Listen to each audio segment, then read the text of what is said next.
Good morning everyone. Myself C A Navneet Mangal और मेरे साथ सी ए प्रियांश गुप्ता हैं। आज का जो ये प्रेजेंटेशन है हमारा बेसिकली डेडिकेटेड है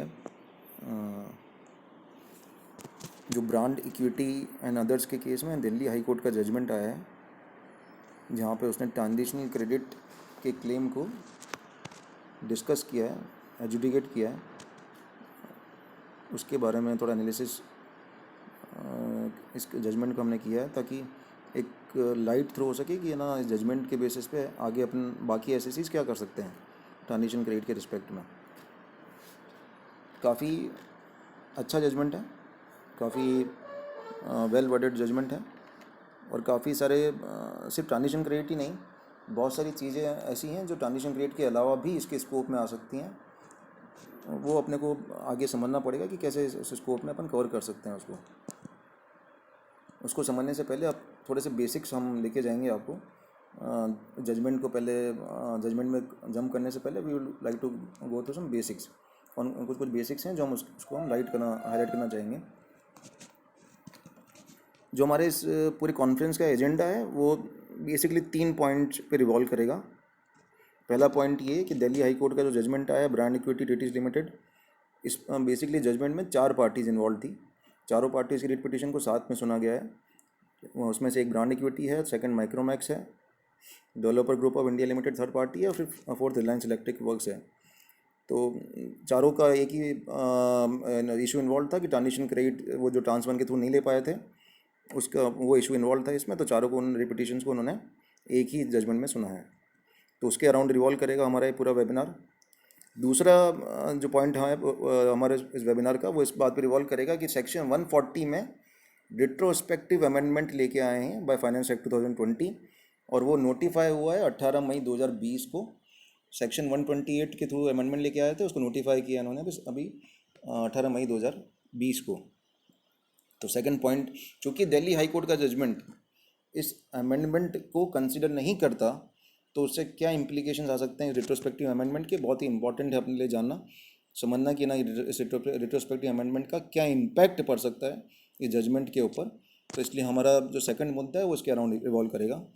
तीसरा और सबसे इम्पॉर्टेंट मुद्दा कि जजमेंट के बेसिस पे और या जब अर्लियर जो जजमेंट्स आए हैं ट्रांजिशन क्रेडिट में, या इन प्रिंसिपली अपन जो एसएससी जो ट्रांजिशन क्रेडिट अभी तक क्लेम नहीं कर पाए हैं या जिन्होंने क्लेम किया है उसको रेक्टिफाई करना हो या करेक्ट करना हो, उनके लिए क्या आगे रास्ता है, आगे किस तरीके से वो अप्रोच कर सकते हैं, वो सबसे इम्पॉर्टेंट मुद्दा जो है हमारा, वो हम हाईलाइट करेंगे हमारे इस पूरे वेबिनार में। तो प्रियांश जी स्टार्ट करते हैं। वेबिनार स्टार्ट करने से पहले हम 3 इम्पॉर्टेंट डेफिनेशंस हैं या 3 इम्पॉर्टेंट आप कहें टर्म्स हैं जिसको हम हाईलाइट करना चाहेंगे, समझाना चाहेंगे इस वेबिनार के थ्रू, उन पे लाइट थ्रो करना चाहेंगे। एक है वेस्टेड राइट, सब्सटेंसिव राइट और एब्सोल्यूट राइट। ये आगे जब हम दिल्ली हाई कोर्ट का जजमेंट डिस्कस करेंगे और बाकी लिंक्ड जो जजमेंट डिस्कस करेंगे, तब ये वर्ड्स बार बार कॉइन होंगे, बार बार सामने आएंगे। तो इसलिए हमने ये फिजिबल समझा कि इसको हम शुरुआत में एक बार डिस्कस कर लेते हैं। प्रियांश जी एक बार वेस्टेड राइट आप अगर रीड आउट कर सकें। पहले डेफिनेशन रीड आउट करने से पहले मैं बताना चाहूँगा हम लोगों ने डेफिनेशन कहाँ से उठाई है। हम लोगों ने ये डेफिनेशन उठाई है मरियम वेबस्टर से, जो कि एक लीगल डेफिनेशन की वेबसाइट है।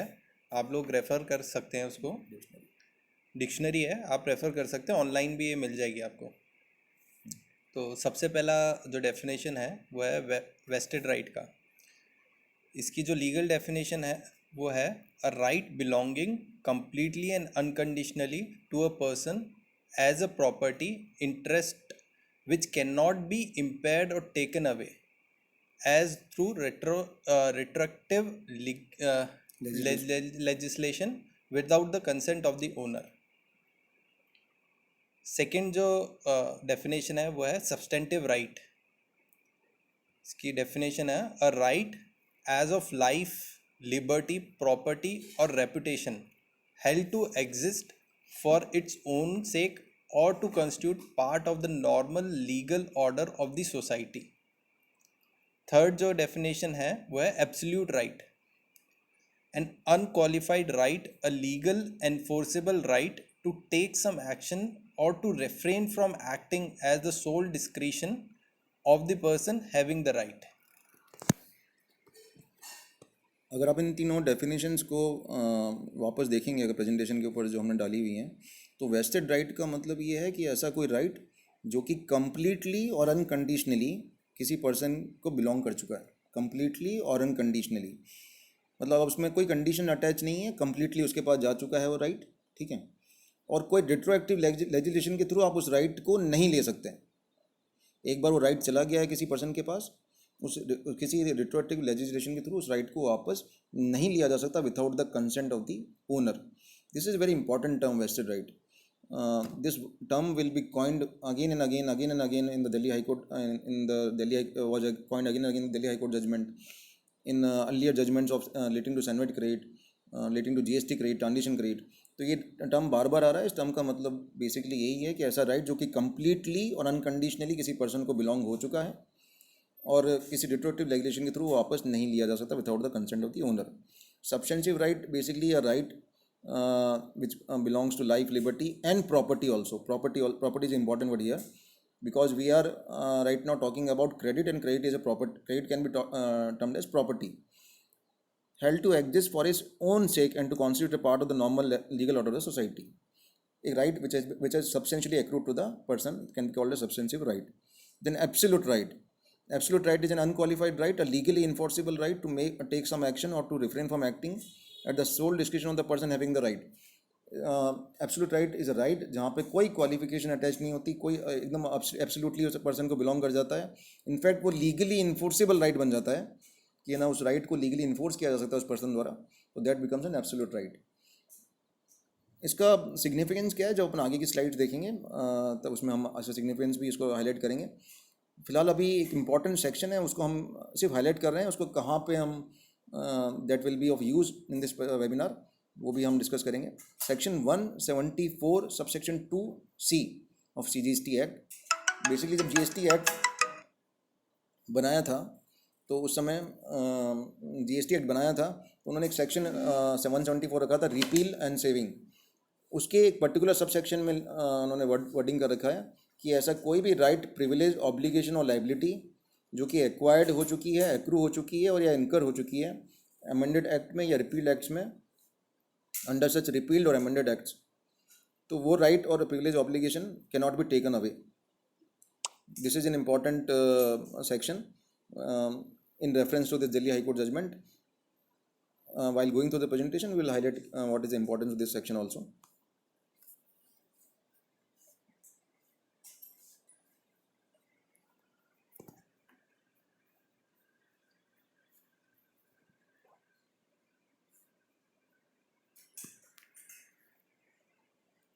Then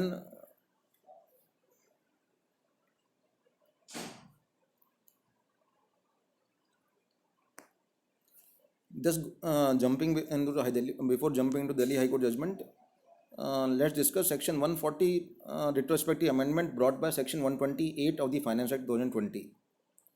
This amendment, this section of the Finance Act has been notified on 18th day of May 2020, and this section has sought to brought retrospective amendment in section 140.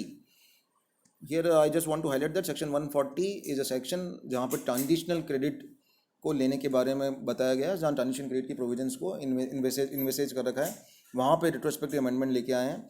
क्या amendment लेके आए हैं यहाँ पे? उन्होंने हर section 140 के हर subsection में with in such time को इंसर्ट कर दिया है, with in such time. And इसका क्या इम्प्लीकेशन हुआ कि पहले जो ट्रांस 1 फॉर्म भरने की जो टाइम लिमिट थी या ट्रांस 2 फॉर्म भरने की जो टाइम लिमिट थी, that was not envisaged in the act, that was envisaged in the rule 117 of CGST rules. वो रूल्स के अंदर इन्विसेज थी, एक्ट के अंदर इन्विसेज नहीं थी। उसको अब एक्ट का भी पावर दे दिया उन्होंने रिट्रोस्पेक्टिव अमेंडमेंट करके फ्रॉम 1 जुलाई 2017। अब उसको एक्ट में भी लेके आ गए हैं कि टाइम भी कितने टाइम के अंदर उस ट्रांस 1 फॉर्म को भरना है, उसका पावर एक्ट के अंदर भी वो लेके आ गए हैं। पहले वो सिर्फ और सिर्फ रूल्स के अंदर मेंशन कर रखा था कि इतने टाइम में आपको ट्रांस 1 फॉर्म भरना है, इतने टाइम के अंदर आपको ट्रांस 2 फॉर्म भरना है। अब उस पावर को सेक्शन 140 के हर सब सेक्शन के अंदर लेके आ चुके हैं। इसका क्या इम्प्लीकेशन है, अब दिल्ली हाई कोर्ट के जजमेंट में जब जाएंगे तो आप इसको देखेंगे। बेसिकली अगर आप उसको देखेंगे तो ना, विद इन सच टाइम,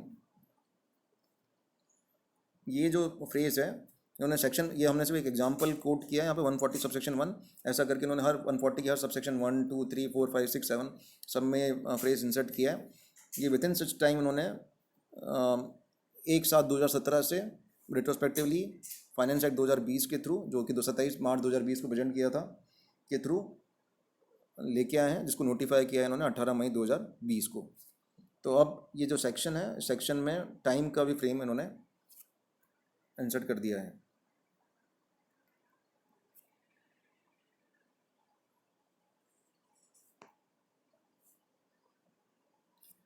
एक और इम्पॉर्टेंट चीज़, रूल 117 वर्सेस रूल 117(1)(a। जब स्टार्टिंग में जब जीएसटी आया तो इन्होंने रूल 117 जो बना रखा था उसमें लिखा, उसमें उन्होंने प्रिस्क्राइब कर रखा था कि 90 डेज़ का टाइम लिमिट है आपके पास ट्रांसफर फॉर्म भरने के लिए। फिर चूँकि शुरुआत में GST trial and error phase में चल रहा था तो टेक्निकल डिफिकल्टीज बहुत थी, जीएसटी पोर्टल पूरी तरीके से काम नहीं कर रहा था, तो उस टाइम पीरियड को उन्होंने फर्दर एक्सटेंड किया 90 दिन तक, जो कि अल्टीमेटली 27 दिसंबर तक इन्होंने ट्रांसफर फॉर्म भरने की डेट रूल 117 में नोटिफाई की थी कि 27 दिसंबर 2017 तक आप ट्रांसफर का फॉर्म भर सकते हो, so as to avail the transition credit of your earlier regime. पर ऐसी बहुत से इशू आए एसएससीज को जीएसटी पोर्टल में फॉर्म भरते वक्त, टेक्निकल ग्लिचेस कह सकते हैं आप उसको, या किसी एसएससी का डेटा इतना ह्यूमंगस था कि वो डेटा कंपाइल ही नहीं कर पाए बिफोर 27 दिसंबर। कहीं हेड ऑफिस पर डिपेंडेंस थी, कहीं कॉर्पोरेट ऑफिस पर डिपेंडेंस थी, कहीं पे किसी और चीज़ की डिपेंडेंस थी डेटा के लिए, कहीं पे साइट प्रॉपर्ली वर्क नहीं कर रही थी, कहीं पे कोई और टेक्निकल फॉल्ट्स आ रही थी। तो बहुत सारी रिट पिटिशन लगाई गई वेरियस एसएससीज द्वारा, और ड्यूरिंग द कोर्ट्स फ्रॉम 2017 से लेकर 2019 के बीच में बहुत सारी रिट पिटिशन लगी। उन रिट पिटिशन्स में बेसिकली एक कुछ हाई कोर्ट्स ने ऑब्जर्व किया कि ना, they are expecting government to help दो एसएससी जहाँ पर टेक्निकल डिफिकल्टी आई हैं, तो उन्होंने उसको, गवर्नमेंट ने उसको देखते हुए रूल 1171(a) इसके अंदर इंसर्ट किया, जहाँ पे उन्होंने बोला कि है ना, जहाँ पे टेक्निकल डिफिकल्टी के कारण एसएससी ट्रांसफर फॉर्म नहीं भर पाया, वहाँ पे कमिश्नर के पास पावर है कि है ना, ट्रांसफर का फॉर्म जो कि आज की डेट में 31 मार्च 2020 तक वो एक्सटेंड कर सकता है उसकी डेट को भरने का, but that should be on account of technical difficulties. ठीक है, वो सारे एसएससीज को उसका बेनिफिट नहीं दिया। नॉर्मल एसएससीज could file the transfer form till 27 December 2017, और ऐसे एसएससी जो टेक्निकल डिफिकल्टी के कारण ट्रांसफर फॉर्म नहीं भर पाए उनको रूल 1171(a) का बेनिफिट दिया गया, subject to approval from the council, approval in respect of the council has made the recommendation for such extension। जहाँ पे काउंसिल ने रिकमेंडेशन दिया उस एक्सटेंशन के लिए, तो वहाँ पर रूल 117 का बेनिफिट उन्होंने दिया। तो बेसिकली इन्होंने एसएससीज को दो कैटेगरी में डिवाइड कर दिया ट्रांसफर फॉर्म के लिए। ऐसे एसएससी जिनको टेक्निकल डिफिकल्टी फेस नहीं हुई हैं, वो 27 दिसंबर तक उनको ट्रांसफर फॉर्म भरना था क्रेडिट लेने के लिए, और ऐसे एसएससी जिनको टेक्निकल डिफिकल्टीज फेस हो रही हैं उनको रूल 1171(a) के हिसाब से टाइम लिमिट दी गई कि ना 31 मार्च तक they can file the transfer form. Obviously कोविड-19 के कारण 22 मार्च से लेकर 29 जून के बीच में जो भी ड्यू डेट्स आ रही हैं by way of notification number 35 2020 CGST, that time limit has been extend till 30 June, तो that can be read as 30 June 2020। तो 30 जून तक वो एसएससी अपना ट्रांसफर फॉर्म भर सकते हैं, provided the reason for filing transfer form was technical difficulty. So there was a distinction made between two SSCs on account of technical difficulties for filing the transfer form. Now the issue arises, technical difficulty as interpreted by various high courts in various petitions vis-a-vis CBIC view. Central board of indirect tax and customs ने जो अपना view express किया technical difficulty जो कि rule 1171(a) में उन्होंने introduce की थी, उसके लिए उन्होंने एक SOP इशू किया 12/4/2018 को। उसमें दो पार्ट में उन्होंने उसको डिवाइड किया इस टेक्निकल डिफिकल्टी के ग्राउंड को इनकम्पास करने के लिए, कि ना first it will B examined bye nodal officer, second it will B examined bye GSTN, कि GSTN इसको एग्जामिन करेगा कि क्या अटैम्प्ट किए गए थे एसएससी द्वारा, लॉग शीट से पता करेगा कि ना वास्तव में अटैम्प्ट किए थे या नहीं किए थे, तो वो चीज़ एग्जामिन होगी। उसके बाद then it will be considered as technical difficulty और उसके बाद उसको ट्रांसफर फॉर्म होने का मौका मिल सकता है एसएससी को।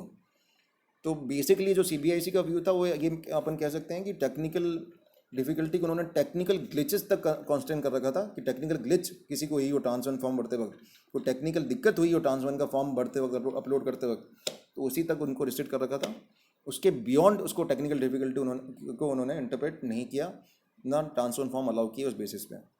जब एसएससी इस टेक्निकल ग्लिच के अलावा, या टेक्निकल ग्लिच एज पर से जो कि डिपार्टमेंट की अंडरस्टैंडिंग थी उसके अलावा जब एसएससी को दिक्कत आ रही थी, तो उसके लिए उन्होंने रिट पिटीशन लगाए, बहुत सारे रिट पिटीशन लगाए गए। तब वहाँ पे हाई कोर्ट ने इसको टेक्निकल डिफिकल्टी को इंटरप्रेट किया कि जो एसएससी को ट्रांसफर फॉर्म भरने में जो अंडरस्टैंडिंग में जो डिफिकल्टी हो रही है, that should also be included in technical difficulty. For example, trans 1 का कोई अप्रोप्रिएट फॉर्म कॉलम आपने नहीं भरा, 7A 7B 7C जो कॉलम्स थे उसके, और उस कारण से ट्रांस 2 का अप्रोप्रिएट कॉलम नहीं खुल पाया। आपको 7B भरना, ए भरना था, 7B भरना था, और आप 7AB की जगह आपने 7D भर दिया, और इस कारण से ट्रांस 2 का अप्रोप्रिएट कॉलम नहीं भर पाया, so as to file the trans 2 forms appropriately and claim quantify और क्रेडिट ट्रांजिशन क्रेडिट। तो उसको भी वेरियस कोर्ट्स ने टेक्निकल डिफिकल्टी की डेफिनेशन में माना। That was also considered technical difficulty, though there was no technical glitch as per se in filing the form trans 1, but there was difficulty in understanding the form trans 1 form, तो उसको भी इन्होंने technical difficulty various high courts ने माना।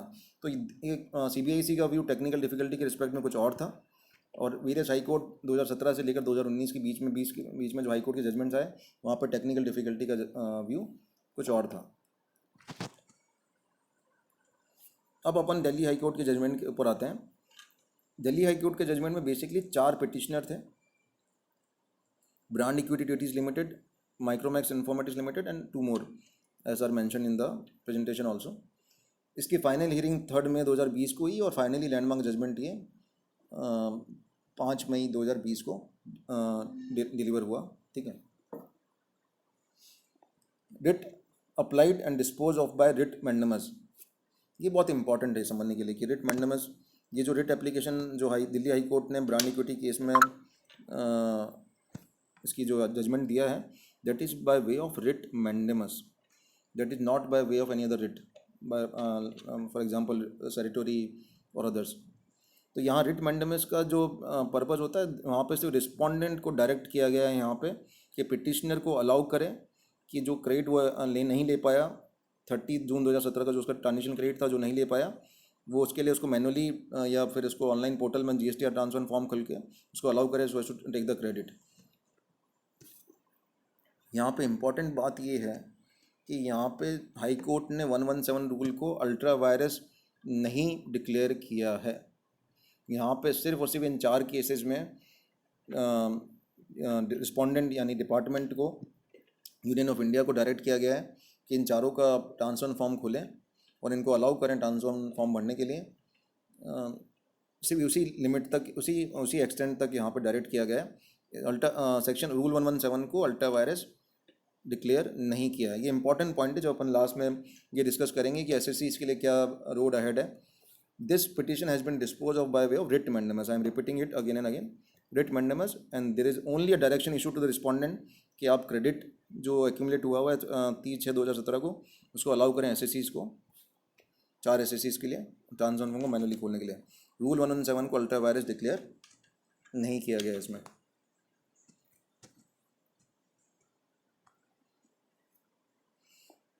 Delhi high court के सामने जो basic fundamental question था जो उनके सामने आया, वो ये था कि ना, क्या government accrued and vested right को रिस्ट्रिक्ट कर सकती है 90 डेज़ की टाइम लिमिट डाल के, वो भी रूल्स के अंदर, एक्ट के अंदर नहीं, सबऑर्डिनेट लेजिस्लेशन के अंदर, सबऑर्डिनेट लेजिस्लेशन के अंदर मतलब रूल्स के अंदर। ये बेसिक क्वेश्चन था जो कि दिल्ली हाई कोर्ट ने इस पूरे जजमेंट के अंदर दौरान आंसर किया। मैं अपन ऑलरेडी डिस्कस कर चुके हैं कि वेस्टेड राइट का मतलब क्या होता है। अगर आप ट्रांजिशन क्रेडिट को देखें तो इस तरीके से आप समझ सकते हैं कि ट्रांजिशन क्रेडिट ऐसा क्रेडिट था जो कि अर्लियर लॉज में, for example service tax, excise या वैट में आप ऑलरेडी ले चुके थे उन एक्ट के तहत, और उसको आप सिर्फ कैरी फॉरवर्ड कर रहे थे जीएसटी में। तो राइट आपका पहले ही एक्रू हो चुका था अर्लियर लॉज में, पहले ही वेस्ट हो चुका था अर्लियर लॉज में, क्लेम कर चुके हो आप उसको अर्लियर लॉज में, as per earlier laws accrue हो चुका था, आपको वेस्ट हो चुका था अर्लियर लॉज में। पर चूंकि जीएसटी एक्ट आया तो आपको उसको कैरी फॉरवर्ड करना था उस एक्रूड और वेस्टेड राइट को जीएसटी एक्ट में। ये केस ऐसा नहीं था जहाँ पे आपने राइट क्रेडिट को एक्रू नहीं किया था अर्लियर लॉज में। और 174(2)(c जो कि हमने हमारी प्रेजेंटेशन का जो स्टार्टिंग पेज था उसमें हमने डिस्कस किया था, वहाँ पे लिखा हुआ था कि ऐसा कोई भी राइट प्रिविलेज जो कि अर्लियर लॉज में आपको एक्रू हो चुका है that can not B taken away, ठीक है, particularly bye way of subordinate legislation. Subordinate legislation के पास इतना पावर नहीं हो सकता कि ना उस राइट को ले सके। तो दिल्ली हाई कोर्ट का जो मेन क्रक्स मुद्दा था वो यही था कि गवर्नमेंट क्या एक्रूड और वेस्टेड राइट, यहाँ पे जो अपन ट्रांजिशन पीरियड की बात कर रहे हैं उसको 90 दिन का टाइम लिमिट देखिए सबऑर्डिनेशन के थ्रू रिस्ट्रिक्ट कर सकती है क्या। इस बेसिक फंडामेंटल क्वेश्चन को आंसर करते वक्त हाई कोर्ट ने 4-5 मेन पॉइंट्स पे डिस्कशन किया। Technical difficulty on common portal, कि उसको उन्होंने इंटरप्रेट किया कि technical difficulty on common portal का मतलब क्या हो सकता है। सब्सटेंसिव एंड वेस्टेड राइट, जब ट्रांजिशन क्रेडिट को उन्होंने बोला कि this is a substantive and vested right and this is not a right that can be taken away by the government merely on the procedural grounds. Third उन्होंने मुद्दा discuss किया mechanism of transition credit. Mechanism here means rule 117, जो rules के अंदर जो mechanism बता रखा है is procedural and directory and not mandatory, ठीक है। इस पॉइंट को भी उन्होंने हाईलाइट किया, डिस्कस किया। और चौथा पॉइंट उन्होंने डिस्कस किया right accrued to SSC, this right has already been accrued to SSC under earlier laws, तो उसको उन्होंने डिस्कस किया इसमें। बट लास्ट में उन्होंने बोला कि this right can not travel to in perpetuity, this can not happen that कि ये राइट आपका एक्रू हो चुका है, ये वेस्ट हो चुका है, तो ये राइट आप परपेचुइटी तक मतलब अनडेफिनेट टाइम तक उसको क्लेम कर सकते हो। There has to be some limitation, और उस लिमिटेशन के लिए उन्होंने जो सिविल लिमिटेशन एक्ट है उसमें जो सिविल राइट्स का जो लिमिट लगता है 3 साल का, वो उसको रेफ़र किया। तो इस एक पॉइंट को हम देखते हैं कि ना 5 पॉइंट जो दिल्ली हाई कोर्ट ने while explaining the basic fundamental question that whether government can curtail the vested and accrued right of an SSC by subordination by giving a time frame in subordination of 90 days. First point,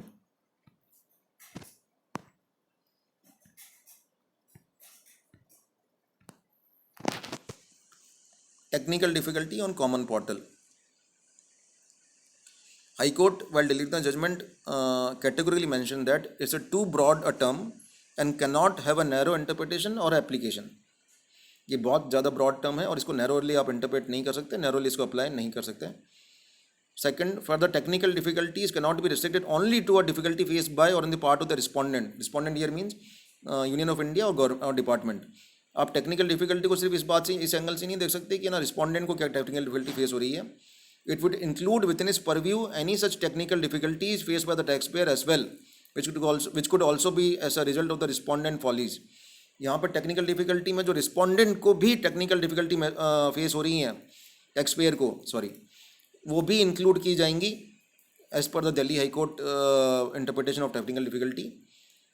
जिस तरीके से respondent को time चाहिए था tax to adapt to the new system, क्योंकि है ना GST ने अपने कन्वीनियंस के हिसाब से ट्रांसफर की डेट को कई बार एक्सटेंड किया, क्योंकि वहाँ पर उनका पोर्टल प्रॉपर नहीं चल रहा था, पोर्टल की प्रॉपर फैसिलिटी नहीं थी, ऑफलाइन यूटिलिटी नहीं थी उसमें काफ़ी टाइम तक वेरियस डेटा को फीड करने के लिए, तो उन्होंने अपनी कन्वीनियंस के लिए टाइम एक्सटेंड किया।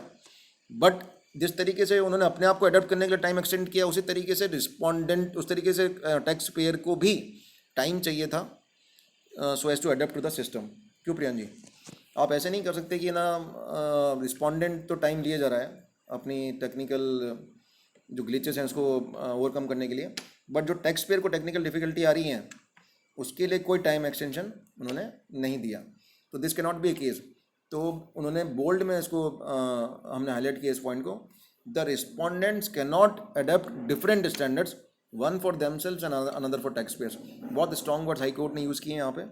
आपने देखा होगा प्रियान जी दिल्ली हाई कोर्ट के जजमेंट में उन्होंने काफ़ी स्ट्रांगली चीज़ों को बोला है ना। उसमें से एक चीज़ ये भी है कि रिस्पोंडेंट जो है वो डिफरेंट स्टैंडर्ड अडॉप्ट नहीं कर सकते कि खुद के लिए एक दूसरे के लिए, ठीक है। तो बेसिकली यहाँ पर टेक्निकल डिफिकल्टी को उन्होंने ब्रॉडर सेंस में इंटरप्रेट किया, कहा है कि जो टैक्स पेयर्स को भी डिफिकल्टी हो रही है, चाहे वो डेटा कलेक्शन की हो, चाहे डेटा को इनकॉर्पोरेट करने की हो, चाहे डेटा को कंपाइल करने की हो, चाहे ट्रांसफर फॉर्म समझने की हो, तो that will also can be considered as technical difficulty. Technical difficulty can not be restricted to only technical glitches in the common portal. ठीक है, that was the main issue highlighted here. Substantive vested right.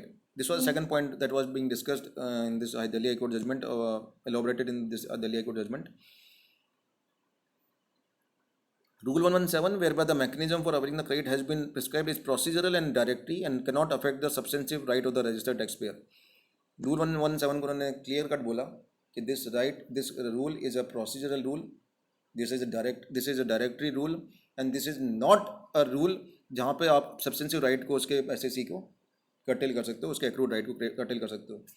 मैं वापस इस बात को repeat करता हूँ, transition credit ऐसे क्रेडिट की बात कर रहा है जो कि आप ऑलरेडी अर्लियर लॉज में एक्साइज, सर्विस टैक्स और वैट में ऑलरेडी आप ले चुके हैं, उसको सिर्फ कैरी फॉरवर्ड करने की बात हो रही है. तो ये उन्होंने क्लियर कट उन्होंने जजमेंट बोला. The procedure could not run contrary to the substantial right vested under subsection 1 और सेक्शन 40, क्योंकि सेक्शन 140 में कोई ऐसा टाइम लिमिट उन्होंने प्रिस्क्राइब नहीं कर रखा था. तो सेक्शन 140 जहाँ एक बात बोल रहा है कि आप कैरी फॉरवर्ड कर सकते हो, और रूल 117 जहाँ टाइम लिमिट प्रिस्क्राइब कर रहा है, तो he can not, rule 117 can not run contrary to section 140. That was being specifically worded in the judgment. Further, we are also the viewed as certificate which stood accrued and vested in the property of the SSC. क्योंकि 30 जून 2017 को credit already accrue हो चुका था SSC को, तो high court ने categorically बोला कि प्रॉपर्टी है SSC की और कॉन्स्टिट्यूशनल राइट है 300A of the constitution. 300A में जो राइट्स होते हैं, सिविल राइट्स होते हैं, उसके तहत उसको क्लासीफाई किया. 300A right is not a fundamental right but still it is a right. तो इसको उन्होंने अप्रिशिएट किया कि 300A में ये राइट है कॉन्स्टिट्यूशन में, और इसको डेलीगेटेड लेजिस्लेशन के थ्रू राइट को नहीं लेके लिया जा सकता without their being any over etching provision in the CGST act. अब इंटरेस्टिंग बात ये है प्रियंका जी की ना, रिट्रोस्पेक्टिव अमेंडमेंट आ गया. आप अगर क्वेश्चन पढ़े हैं तो आप What about the retrospective amendment made by section 128 of the Finance Act? तो सेक्शन 128 आपको जैसे पता ही है कि ना उसने रिट्रोस्पेक्टिवली इसको अमेंड कर दिया है सेक्शन 140 को, और विद इन सच टाइम उसमें इंसर्ट कर दिया है. अब रूल्स को पावर मिल रहा है कहाँ से? सेक्शन से. सेक्शन 140 से. पहले सेक्शन से पावर नहीं मिल रहा था, पहले रूल अपने आप में टाइम लिमिट प्रिस्क्राइब कर रहे थे, पर गवर्नमेंट को पता पड़ा कि हम किसी गड्ढे में गिरने वाले हैं, sorry to use that words, but है ना उन्होंने रिट्रोस्पेक्टिवली उसको अमेंड कर लिया सेक्शन को. तो मतलब अब रूल्स के पास बैकिंग है सेक्शन की. दिल्ली हाई कोर्ट ने जब ये जजमेंट दिया तब इस सेक्शन का अमेंडमेंट उन्होंने कंसिडर नहीं किया था. That judgment was given without considering such retrospective amendment. तो इसका क्या इम्प्लीकेशन हो सकता है, हम इसको अब लास्ट में हमने कवर करेंगे कि रिट्रोस्पेक्टिव अमेंडमेंट का इस पर्टिकुलर पॉइंट पे जहाँ पे उसने कहा था कि जहाँ पे लॉ में आपको पावर नहीं है तो rules are directory and not mandatory. तो वहाँ उसके थ्रू आप अपना सब्सटेंशियल राइट आप उसका किसी SSC का नहीं ले सकते. 300A में कॉन्स्टिट्यूशनल राइट है. पर रिट्रोस्पेक्टिव अमेंडमेंट आने के बाद उसका क्या इम्पैक्ट हो सकता है वो हम लास्ट में 2-3 मिनट उसको डिस्कस जरूर करेंगे.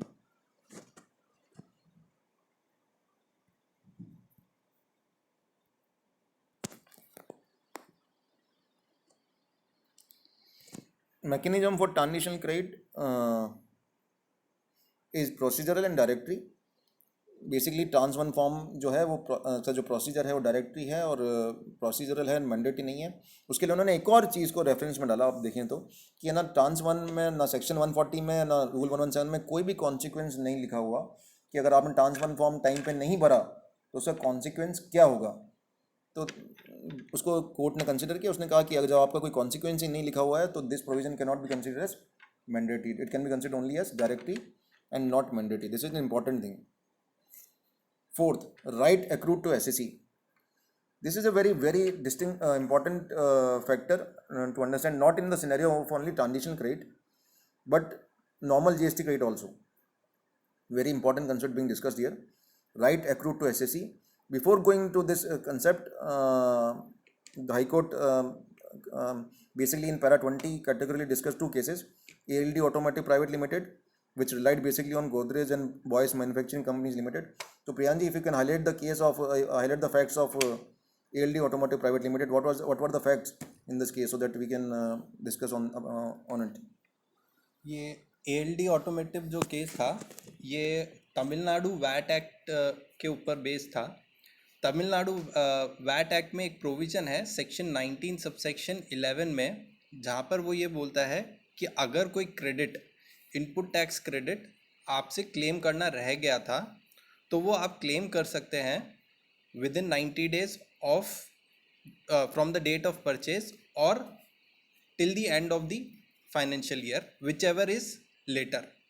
वहाँ पे ये था। और इस केस में क्या हुआ था, इस केस में जो एसएससी था, एएलडी ऑटोमोटिव्स, इन लोगों से क्रेडिट लेना रह गया था for want of the tax invoice, और फिर इन्होंने उसी पीरियड का जो रिटर्न था वो रिवाइज कर दिया, लेकिन कमर्शियल टैक्स ऑफिसर ने उसको बाद में डिसअलाउ कर दिया, और जो कि आगे उन्होंने रिट पिटीशन वगैरह लगाई, तो हाई कोर्ट ने और सुप्रीम कोर्ट ने उसको अपहेल्ड किया था।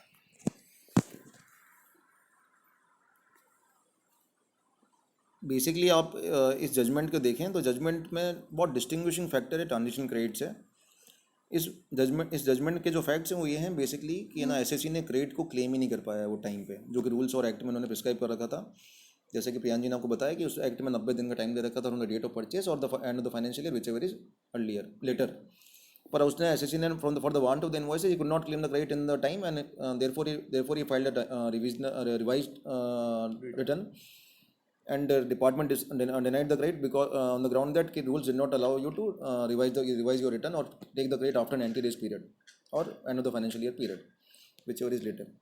तो आप वहाँ पे क्रेडिट को क्लेम ही नहीं कर पाए as per the scheme of the act. As per the scheme of the act आप उस क्रेडिट को क्लेम ही नहीं कर पाए, कभी एक्रू ही नहीं कर पाए, कभी वेस्ट ही नहीं कर पाए as per the scheme of the act. I am highlighting again the word as per the scheme of the act. जो तमिलनाडु वैट एक्ट की जो स्कीम थी उसके तहत आप कभी क्रेडिट को कभी क्लेम या एक्रू ही नहीं कर पाए, वेस्ट ही नहीं कर पाए, ठीक है। पर ट्रांजिशन क्रेडिट के साथ पिक्चर डिफरेंट है सर। वहाँ पे ट्रांजिशन क्रेडिट में आपने राइट ऑलरेडी क्लेम कर लिया था अर्लियर लॉज में, एक्साइज में, सर्विस टैक्स में, वैट में आपने ऑलरेडी क्रेडिट क्लेम कर लिया था। यहाँ पे आप सिर्फ उसको कैरी फॉरवर्ड कर रहे हो। यहाँ पे क्रेडिट आप ऑलरेडी एक्रू कर चुके हो, वेस्ट कर चुके हो अपने पास, यहाँ पे सिर्फ कैरी फॉरवर्ड करने की बात हो रही है। तो इन दोनों जजमेंट में इस जजमेंट जो रिस्पॉन्डेंट ने रिलाई करने की कोशिश की और जो फैक्ट्स हैं ट्रांजिशन क्रेडिट के थोड़े से डिफरेंट हैं, थोड़े से नहीं काफ़ी डिफरेंट है, ठीक है। और इसी बात को हाई कोर्ट ने अप्रिशिएट किया कि आप जो ये केस रिलाई कर रहे हो यहाँ पे स्कीम ऑफ द एक्ट के हिसाब से क्रेडिट क्लेम ही नहीं किया, तो इस जजमेंट के फैक्ट्स यहाँ पे अप्लाई नहीं हो सकते ट्रांजिशन क्रेडिट के केस में जो कैरी फॉरवर्ड करना है। However in the instead cases the input tax rate has been claimed in the erstwhile regime, जो कि अपन बात कर चुके हैं कि सर्विस टैक्स, वैट और एक्साइज में क्लेम कर चुके थे वो, and was being reflected in Sunwed credit ledger. The credit under section 140 subsection has to be carried forward in that sense. The vested right to the property of the petitioner stood accrued and the same cannot be taken away by the respondent by way of rules. बहुत important word है, by way of rules।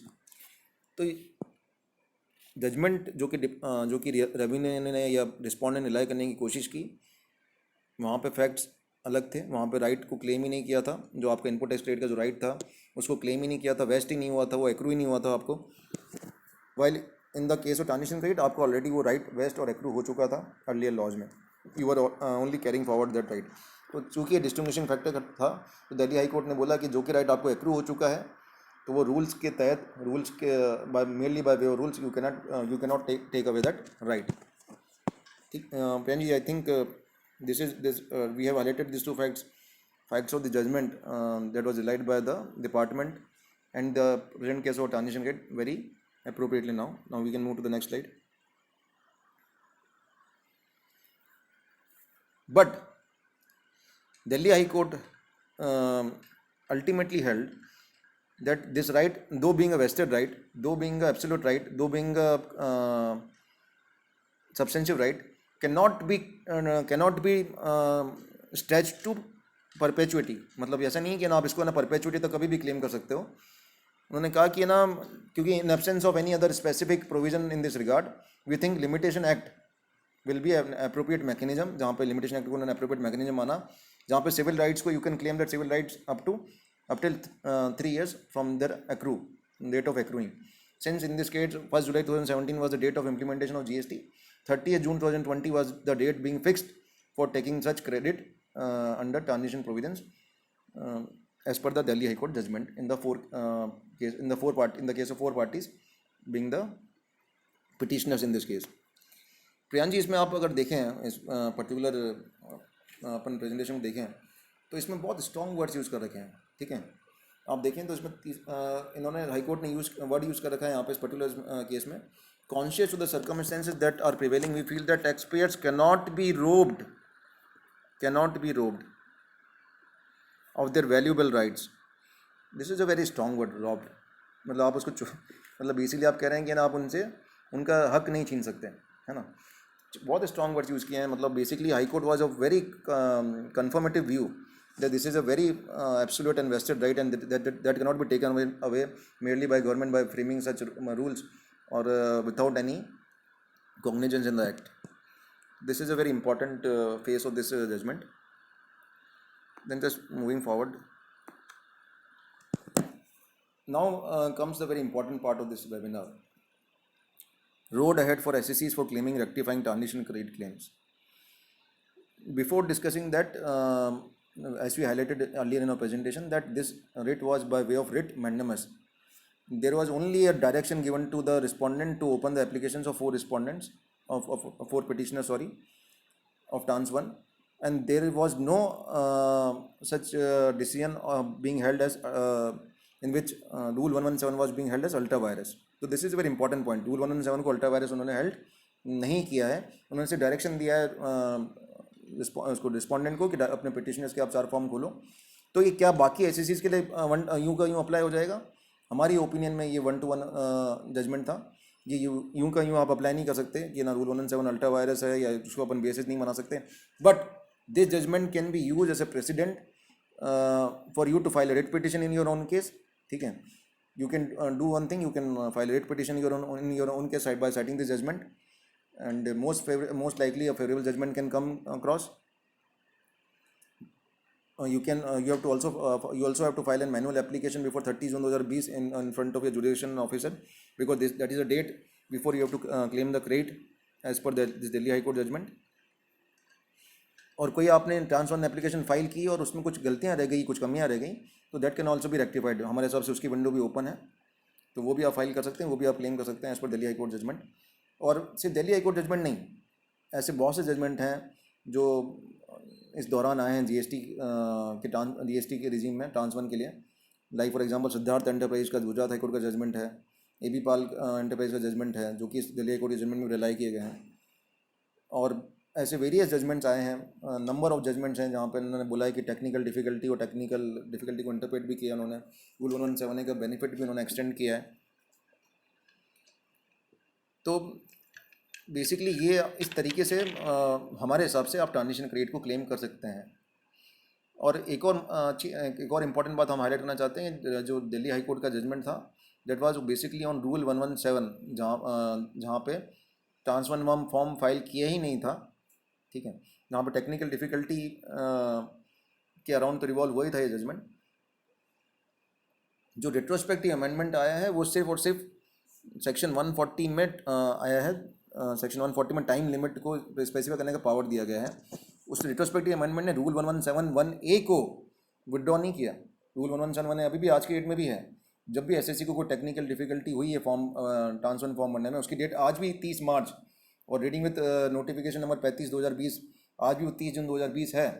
तो अगर आपको technical difficulty हुई है किसी trans 1 को form भरते वक्त, जो कि हम डिस्कस किया, टेक्निकल डिफ़िकल्टी इंक्लूड्स कोई आपके अंडरस्टैंडिंग में कोई डिफ़िकल्टी हो, कोई डेटा एक्यूमुलेशन में कोई डिफ़िकल्टी हो, जो कि दिल्ली हाई कोर्ट ने भी एडजुडिकेट किया, तो उस केस में भी ये ट्रांस 1 फॉर्म को फाइल या रिवाइज किया जा सकता है। वहाँ पे हमारे हिसाब से रेट्रोस्पेक्टिव अमेंडमेंट का कोई पॉइंट आता नहीं। पियान जी, आता है इसको मेरे आपके हिसाब से? क्योंकि rule 117 is a different rule, वहाँ पे तो टेक्निकल डिफिकल्टी के कारण ही आप 30 मार्च तक भर सकते हो, है ना। रेट्रोस्पेक्टिव अमेंडमेंट तो सिर्फ पावर दिया गया है कि बिना आप रूल्स के अंदर आप है ना टाइम लिमिट प्रिस्क्राइब कर सकते हो, पर 117 तो ऑलरेडी मौजूद है और दिल्ली हाई कोर्ट ने उसको डिस्कस भी किया है। तो हमारे हिसाब से रेट्रोस्पेक्टिव अमेंडमेंट का उस पर्टिकुलर रूल पे कोई इम्पैक्ट नहीं है। तो वो आप उसको क्लोजली देख सकते हैं उस चीज़ को।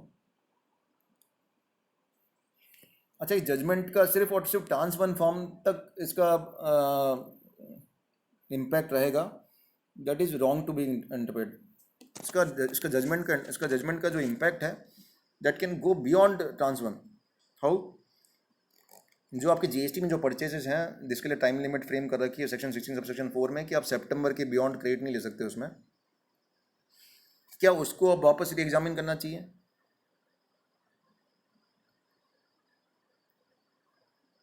क्या उसको वापस री एग्जामिन करना चाहिए इस जजमेंट के तहत? और बाकी जो जजमेंट हैं सिद्धार्थ एंटरप्राइज के, एबीबीएल के और भी जो जजमेंट्स आए हैं इस दौरान, क्या उस के दौरान इनको एग्जामिन करना चाहिए? हमारे हिसाब से जो टाइम लिमिट है that can not be called as substantial condition, that can be called only as a procedural condition, particularly in the earlier years of GST implementation, 2017, 18, 19, 20, where an SSG is finding difficult to accumulate data or to get accustomed with GST laws.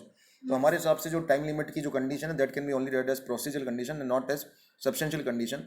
और जब substantial conditions जो होती हैं उसके तहत आपका right अगर accrue हो जाता है तो हमारे दिल्ली हाई कोर्ट ने जैसे जैसे डिस्कस किया कि प्रोसीजरल कंडीशंस उसके राइट को वापस नहीं ले सकती, वापस विड्रॉ नहीं कर सकती. अगर आपने राइट अपने सब्सटेंशियली अपने आपको एक्रू करा लिया है तो आपने अगर परचेज कर रखी है, उसका पेमेंट किया सप्लायर को, रिटर्न आपने प्रॉपरली भर दिया, भले आपने क्रेडिट मिस कर दिया हो क्लेम करना, पर आपने अगर रिटर्न भर दिया हो तो आप अपना क्रेडिट क्लेम कर सकते हैं विदाउट अगर आपका वो जो सितंबर वाली टाइम लिमिट है वो कंप्लाई नहीं भी होती है, क्योंकि हमारे हिसाब से that is a procedural condition. Obviously that has to be tested by the various courts in going forward. Supreme court, high court उनको ऑब्वियसली ऑनरेबल सुप्रीम कोर्ट और हाई कोर्ट उनको एग्जामिन करेंगे इस बात को. पर हमारे हिसाब से ये जजमेंट दिल्ली हाई कोर्ट का जो जजमेंट है और बाकी जो जजमेंट्स आ रहे हैं जीएसटी रिजीम में, उनको ब्रॉडर पर्सपेक्टिव से देखना चाहिए कि है ना उनका पर्सपेक्टिव क्या है. और इसके अलावा भी जीएसटी जब लेके आए थे तब उसका प्रीमेबल जो था इसी बात इन दो बातों में मेन बातों पे था कि GST is a value added tax system और दूसरा GST will involve seamless flow of credit. इन दो बातों को ध्यान में रख के जीएसटी लॉ बनाया गया था. तो ये टाइम लिमिट प्रिस्क्राइब करके कटल करना क्रेडिट को, I don't think that goes within the preamble of the GST law. तो ये इस प्रोविज़न को इस जजमेंट को और बाकी जो जजमेंट्स आ रहे हैं that has to be look into broader perspective. और जो टाइम लिमिट बाकी जगह दे रखी है इनपुट टैक्स क्रेडिट को अवेल करने के लिए, particular in section 16 subsection 4, I think that can be called as a procedural condition. Obviously courts have to look into that going forward, but हमारे व्यू के हिसाब से that can be a procedural condition. You should take a claim and you should take a credit. You can do one thing and you can just take the credit and not utilize it so that interest liability does not accrue on that credit, right? क्योंकि प्रियांश जी अब है ना retrospective amendment आ चुका है ना, interest तभी ले सकते हैं जब आपने क्रेडिट को यूटिलाइज कर लिया. तो हमारे हिसाब से क्रेडिट को आप अवेल करो, यूटिलाइज मत करो उसको, क्योंकि ना हो सकता है हाई कोर्ट, सुप्रीम कोर्ट और बाद में वेरियस कोर्ट्स इसको अपील करें कि ना ये टाइम लिमिट जो है प्रोसीजर है और सब्सटेंशियल नहीं है. तो ये हमारे तरह से एनालिसिस था दिल्ली हाई कोर्ट के जजमेंट का. होपफुली आपके कुछ प्रोफेशनली एंडेवर्स में कुछ काम आएगा. We thank myself C N Amit Mangal and CA Priyansh Gupta. या साइनिंग ऑफ. Thank you.